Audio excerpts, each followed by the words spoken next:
आप देख रहे हैं न्यूज़ 9 भारत, रखिए आपको सबसे आगे। नमस्कार, आप देख रहे हैं न्यूज़ 9 भारत। मैं हूं आपके साथ अंजलि। देश और दुनिया की तमाम अहम खबरों पर आइए डालते हैं एक नजर। कराड़ी सेना के राष्ट्रीय अध्यक्ष बीरू भैया आज सगड़ी तहसील के भटौली इब्राहिमपुर गांव में कराड़ी सेना के तत्वाधान में आयोजित सभा को संबोधित करते हुए कहा कि क्षत्रियों ने हमेशा अपना बलिदान देकर लोगों की सुरक्षा किया है, लेकिन स्वाभिमान से कोई समझौता नहीं किया। उन्होंने कहा कि राणा सांगा महाराणा प्रताप से लेकर के तमाम हमारे पूर्वजों ने अपने स्वाभिमान से कोई समझौता न करते हुए केवल दुश्मनों पर भारी पड़े, तो आज देश सुरक्षित है। उन्होंने कहा जो जिस भाषा में समझेगा हम उसे उस भाषा में समझा देंगे, स्वाभिमान से कोई समझौता नहीं करेंगे। आरक्षण पर उन्होंने कहा कि शिक्षा में, पेट्रोल में, बाकी सारे संसाधनों पर आरक्षण दिया जाए, लेकिन एक आरक्षण हमारे कहने से वोट पर भी दिया जाए। यदि सरवण 10,000 वोट पाकर जीते तो वह आरक्षण वाले कम से कम 70,000 वोट पाए तब चुनाव जीते हैं। उन्होंने कहा कि जिसे भी किसी की 10 लाख से ऊपर की आमदनी है उसको आरक्षण सूची से बाहर करके आर्थिक आधार पर आरक्षण दिया जाए। हम लोगों का कोई विरोध नहीं होगा। उन्होंने कहा कि अगर कोई ये भ्रम फैलाता है कि कराड़ी सेना केवल राजपूतों के लिए बनी है तो यह उसकी गलतफहमी है, जबकि राजपूताना स्वाभिमान के साथ जीता है और सबका स्वाभिमान एक जैसा होता है।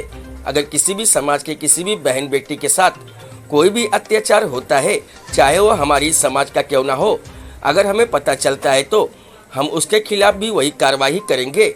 जो दूसरे समाज के लोग अगर हमारी बहन बेटी के साथ कोई भी स्वाभिमान से खिलवाड़ करते हैं तो उनके खिलाफ वही कार्रवाई होती है।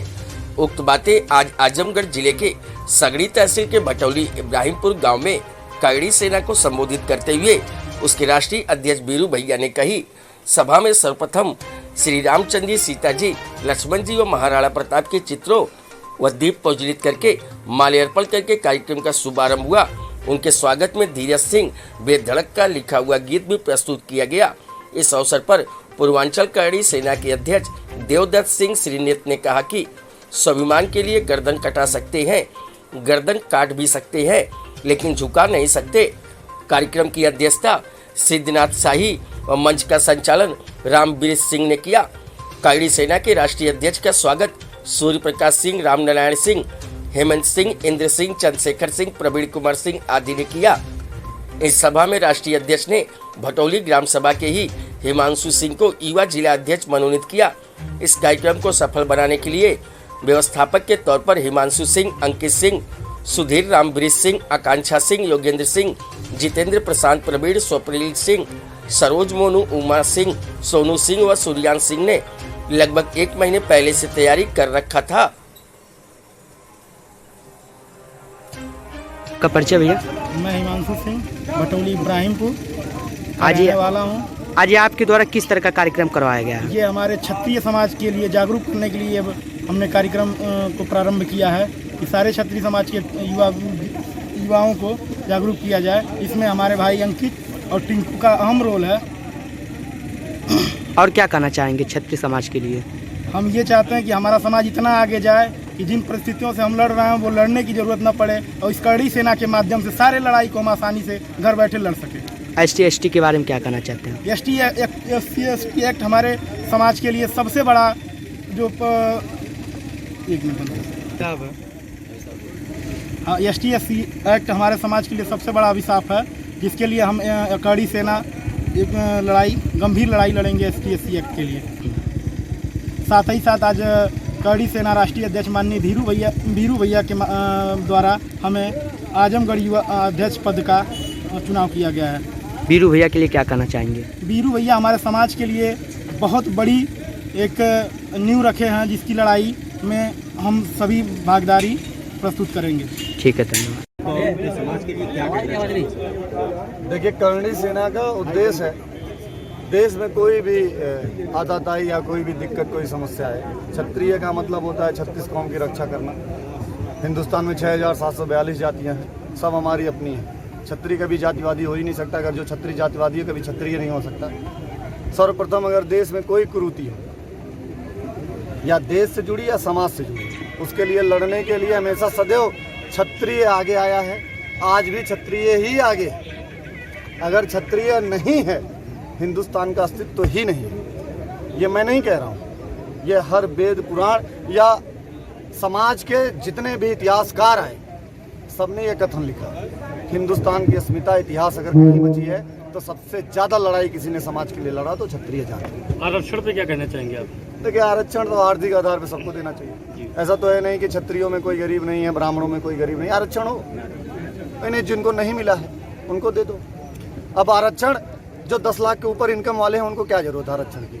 रामविलास पासवान जी के घर को क्या आरक्षण की जरूरत है? मायावती जी के परिवार के आरक्षण क्या जरूरत है? या तथाकथित ओबीसी एससी के जितने लोग हैं वो लोग अपना आरक्षण उठा के अपने समाज के दबे कुचले लोगों को दे, कोई तकलीफ नहीं। लेकिन आरक्षण जातीय ना होके आर्थिक हो, ये उसके लिए मैं तत्पर हूँ, तैयार हूँ। मैं हमेशा डिबेट पे कहता हूँ। वर्तमान सरकार को आरक्षण के लिए क्या कहना चाहेंगे आप? देखिए, EWS जो 10% सवर्णों का आरक्षण है वो उत्तर प्रदेश सरकार ने लागू कर दिया है। दूसरी सरकार से बस यही मांग है कि आरक्षण के हिसाब से सिविल सर्विसेज में हमारी उम्र भी बढ़नी चाहिए। जो हमारे अटेम्प्ट हैं 3, अब उसको कम से कम 5 करना चाहिए, और उम्र जो है हम लोगों की 32, अब उसको कम से कम 35 करना चाहिए। ये EWS आर्थिक आधार पर जो 10% हम सवर्णों का आरक्षण मिल रहा है उसको तुरंत तत्काल प्रभाव से इसको लागू कर देना चाहिए।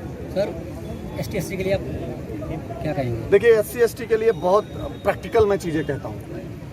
कहीं भी कोई किसी SC/ST के साथ कोई बदतमीजी करता है, किसी SC/ST बेटी के साथ कोई बदतमीजी छेड़खानी करता है, तो मेरा टोल फ्री नंबर है करणी सेना का, वो किसी समाज का हो, मेरे भी जात का अगर हो, अगर वो गलत है तो उसका विरोध करने के लिए, उसको फांसी पे टंगवाने के लिए मैं तैयार हूँ। क्योंकि किसी भी बेटी को वही अधिकार है जो मेरे समाज की बेटी का है। SC/ST जो गलत तरीके से, जो सुप्रीम कोर्ट का एक पैनल कह रहा है कि 100 में से 93 मुकदमे फर्जी, इस पे कौन सोचेगा? अभी मैं जितना टाइम्स ऑफ इंडिया है या जितने भी बड़े पेपर हैं, अभी मैं कल का पेपर देख रहा था कि 97% मुकदमे फर्जी सिद्ध हुए हैं SC/ST। क्या उस पर मानहानि का केस नहीं बनना चाहिए? जो बेमतलब के सालों से जेल काट रहे हैं, बाद में पता चलता है कि मुकदमा ही फर्जी है, तो उनका कौन वापस लेके आए? मैं ये कहता हूँ SC/ST एक्ट रहने दो, लेकिन अगर किसी गलत तरीके से SC/ST लगाता है उसके ऊपर कौन सा एक्ट लागू होना चाहिए? सरकार मुझे बस ये बताए। लखीमपुर खीरी में जो किसान की हत्या हुई उस पर क्या कहेंगे आप? देखिए, किसान की हत्या, मैं किसान का बेटा हूँ जी, मेरे पिताजी किसान हैं। अगर किसान की हत्या हुई है तो मैं उस परिवार के साथ हमेशा तैयार हूँ, लेकिन अगर कोई राजनीतिक प्रोपोगंडा हो रहा है जी, तो मैं उसका विरोधी भी हूँ। क्योंकि किसानों के ऊपर लाश पे राजनीति करने वाले लोग इस देश में रहने लायक नहीं है। अभी सर हाल में ही गोरखपुर में मनीष गुप्ता की हत्या पुलिस द्वारा की गई थी, क्या करणी सेना उस पर क्या करेगी? मेरी पूरी टीम वहाँ पे थी, आप मनीष गुप्ता के परिवार से पूछ लीजिएगा, उनकी पत्नी से पूछ लीजिएगा। मेरी वार्ता हुई, हमारे जिले की टीम उनसे गई थी मिलने। मैंने SSP को, ADG लॉ एंड ऑर्डर को, सबको मैंने फोन किया जी। एकदम हर तरीके से मैं उस परिवार के साथ हूँ। जिसके साथ गलत तो गलत।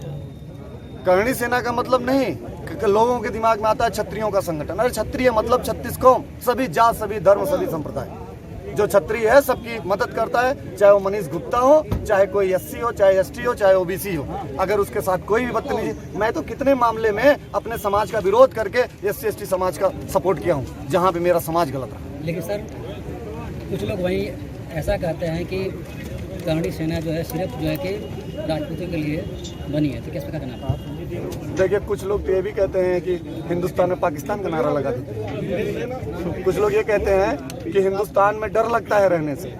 तो ऐसे लोग जो है ना, वो केवल समाज में गंदगी पैदा करने के लिए होते हैं। बोलते हैं ना कि ये डर्टी पिक्चर है, तो ये डर्टी पिक्चर नहीं है, पीपल है, ये गंदे लोग। इनको समाज में रहने का कोई अधिकार ही नहीं है। करणी सेना, करणी माता हैं, हम लोगों के वंश की एक माता है, जिनके नाम पे देवी है, जिनके नाम से संगठन का नाम पड़ा। तो आप बताइए, जो कुल देवी के नाम पे संगठन है, वो क्या देवी के यहाँ कोई क्षत्रिय ही जाता है क्या? विंध्याचल माता हमारी कुल देवी है तो क्या हम ही जाते हैं क्या? मैहर माता हमारी कुल देवी है तो क्या हम ही जाते हैं क्या? वैष्णो माता हमारी कुल देवी है तो क्या हम ही जाते हैं क्या? सभी जात, सभी धर्म के लोग जानते हैं। तो क्या करणी माता हमारी व्यक्तिगत है या क्षत्रियों का संगठन है? ये सबका है। और क्षत्रिय कभी व्यक्ति का हो ही नहीं सकता, क्षत्रिय सबका है। आप भी जिस गांव में रहते होंगे, आपके ऊपर कोई समस्या आती होगी, आप किसी बाबू साहब के घर जाएंगे, आपके लिए तत्पर हो जाएगा, तैयार हो जाएगा, चाहे उसका खुद का क्यों ना बेटा हो। ऐसे ही तमाम खबरों के लिए बने रहिए हमारे साथ न्यूज़ 9 भारत पर। अब चाहूंगी इजाजत, नमस्कार।